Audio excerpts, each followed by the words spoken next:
Hello everyone, welcome to VS study. VS study में आज की वीडियो में हम मध्यकालीन भारत का पार्ट 3 पढ़ेंगे।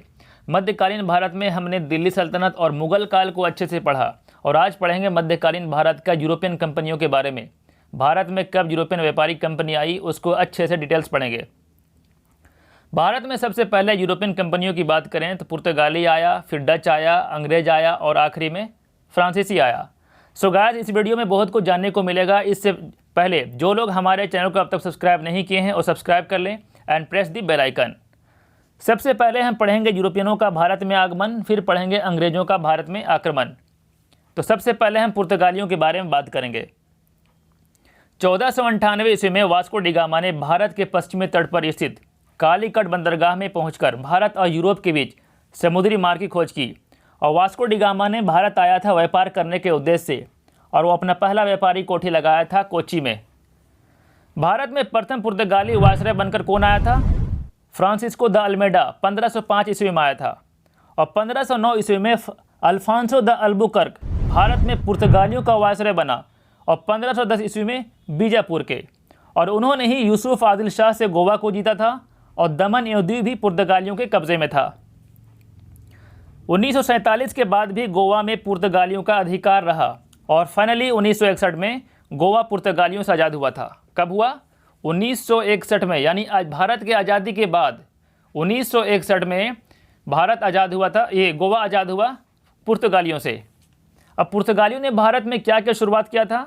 भारत में जहाज़ों का निर्माण शुरुआत की, प्रिंटिंग प्रेस की शुरुआत की और तंबाकू खेती भी पुर्तगालियों ने ही शुरू की थी। भारत में जहाज़ों का निर्माण, प्रिंटिंग प्रेस और तंबाकू की खेती ये पुर्तगालियों ने शुरू की थी। पुर्तगालियों के बाद भारत में डच लोग आया। पहला डच यात्री कर्नोलिस हॉटमैन जो 1596 ईस्वी में भारत के सुमात्रा में पहुंचा था। कहाँ? भारत के सुमात्रा में पहुंचा था पहला डच यात्री। डचों ने भारत में अपनी पहली व्यापारी कोठी मसूलीपट्टनम में लगाया और दूसरी व्यापारी कोठी पुलिकट में स्थापित किया था।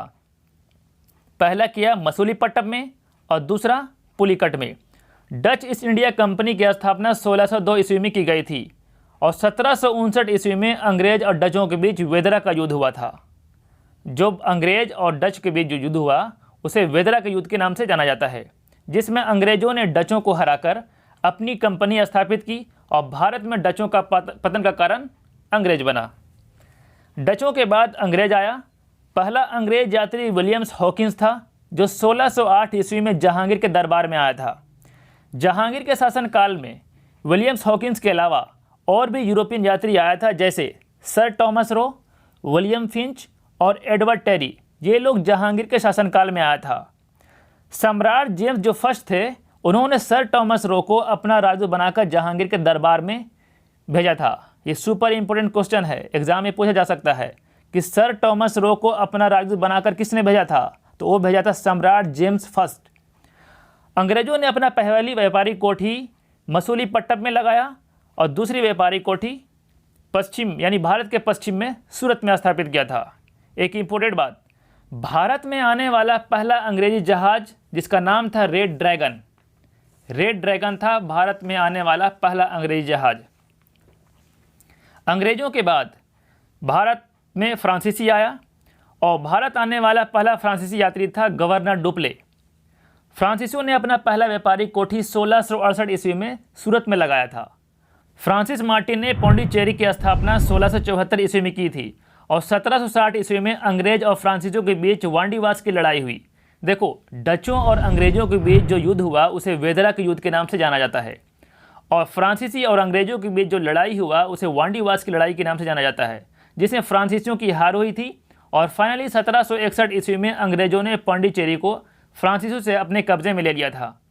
तो हमने चारों यूरोपियन कंपनियों के बारे में पढ़ा। सबसे पहले पुर्तगाली आया, फिर डच आया, फिर अंग्रेज आया और आखिरी में फ्रांसीसी आया। अब हम पढ़ेंगे अंग्रेजों का भारत में आक्रमण। देखो, अंग्रेज सबसे पहले भारत आया था और जहांगीर के शासनकाल में आया था, ये तो पता है। कितने लोग आए थे मैंने पिछले डिस्कस किया, 3 से 4 लोग आया। उसमें पहला अंग्रेज कौन था? विलियम्स हॉकिंस था। तो ये लोग भारत जो आया था व्यापार करने के मकसद से आया था और धीरे धीरे ये लोग भारत में आक्रमण करने की मंशा बनाने लगा और सबसे पहले अंग्रेजों ने बंगाल को जीतने का प्रयास किया था। कहाँ जीतने का प्रयास किया अंग्रेजों ने? बंगाल को जीतने का प्रयास किया। और 23 जून 1757 को अंग्रेज सेनापति रॉबर्ट क्लाइव के नेतृत्व में प्लासी का युद्ध लड़ा गया और इस युद्ध में बंगाल के नवाब सिराजुद्दौला को पराजित किया अंग्रेजों ने। इसके बाद अंग्रेजों ने एक और युद्ध लड़ा जो 23 अक्टूबर 1764 का युद्ध था, यानी उसे बक्सर के युद्ध के नाम से जाना जाता है। इस युद्ध को अंग्रेज के सेनापति रॉबर्ट हेक्टर मुनरो और मीर कासिम गिब्स लड़ा गया। इसमें भी अंग्रेज ने विजय रहा। प्लासी और बक्सर के युद्ध के बाद अंग्रेजों ने पूरे बंगाल को अपने कब्जे में कर लिया और बंगाल के बाद अंग्रेज का मिशन था मैसूर। मैसूर के सुल्तान और उनके पुत्र टीपू सुल्तान के विरुद्ध अंग्रेजों ने युद्ध लड़ा और इसमें भी विजय रहा और मैसूर को भी अपने कब्जे में ले लिया। अब मैसूर के बाद अंग्रेजों का अगला टारगेट दिल्ली था। दिल्ली में उस समय मुगल शासन का शासक कौन था? शाह आलम था और शाह आलम को भी पराजित कर दिया और धीरे धीरे भारत में कब्जा जमा लिया अंग्रेजों ने।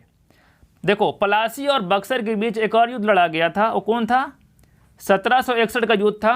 वो पानीपत का तृतीय युद्ध था, यानी तीसरा युद्ध था।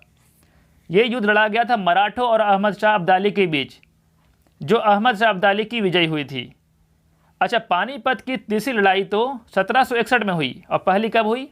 पानीपत की पहली लड़ाई हुई थी 1526 ईस्वी में बाबर और इब्राहिम लोदी के बीच, जिसमें विजय रहा था बाबर। पानीपत की दूसरी लड़ाई हुई 1556 ईस्वी में अकबर और हेमू के बीच, जिसमें विजय रहा था अकबर। पानीपत की तीसरी लड़ाई हुई 1761 में मराठों और अहमद शाह अब्दाली के बीच, जिसमें अहमद शाह अब्दाली की विजय हुई थी। सो गाइस, ये वीडियो कैसा लगा जरूर कमेंट कर बताइए और जो लोग चैनल पे नए हैं और चैनल को सब्सक्राइब कर ले। अगर आप लोग को स्टैटिक जीके और करंट अफेयर देखना है डिटेल्स, तो इस चैनल पे बने रहिएगा। मिलते हैं नेक्स्ट वीडियो में। Thank you so much.